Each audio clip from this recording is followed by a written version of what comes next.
Subscribe करे खातिर लाल button दबाई और भोजपुरी के ताजा अपडेट पहले पावे खातिर घंटी वाला बटन दबाई।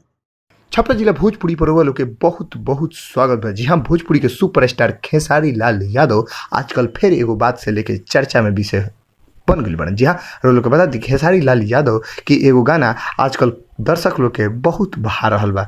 उ गाना के नाम लोग समझ गए कि उहे गाना के बात कर रहल बनी जो एल्बम में भी आइल हटे, गाल कटले बिया। जी हाँ, लोग को बता दी कि ई गाना उनकर सबसे पहले उनकर ऑफिशियल वेबसाइट से रिलीज भई रहे, यानी official YouTube channel Khesari entertainment से रिलीज भई रहे। फिर बाद में जाके वर्ल्ड वाइड रिकॉर्ड्स भोजपुरी के माध्यम से रिलीज भइल हटे। जी हाँ, लोग को बता दी कि गाल कटले बिया एल्बम खेसारी लाल यादव के आजकल बिहार, यूपी, झारखंड में हर जगह लोग सुनल आसानी से पसंद कर रहा बने। लोग इहो बता दी कि खेसारी लाल यादव आजकल भोजपुरी फिल्म में व्यस्त बने, ओकरा बीच में भी टाइम निकाल के एल्बम कर रहा बने। बहुत बड़ बात बा, भोजपुरी दर्शक लोग खातिर बहुत अच्छा बात बाटे कि खेसारी लाल कम से कम उ लोग के मन के भावना समझता रहे और लगन के टाइम में जब उनकर गाना बाजेला तो लोग के थिरकल मजबूर हो जाला लोग, काहे से कि बिना खेसारी लाल यादव के गाना के कोनो बारात के शोभा हो ही नहीं सकत। तो खेसारी लाल भी अपन दर्शक लोग के निराशा ना देखे के चाहलन और हमेशा कुछ ना कुछ गावत रहलन। तो अब की जो एल्बम आइल बटे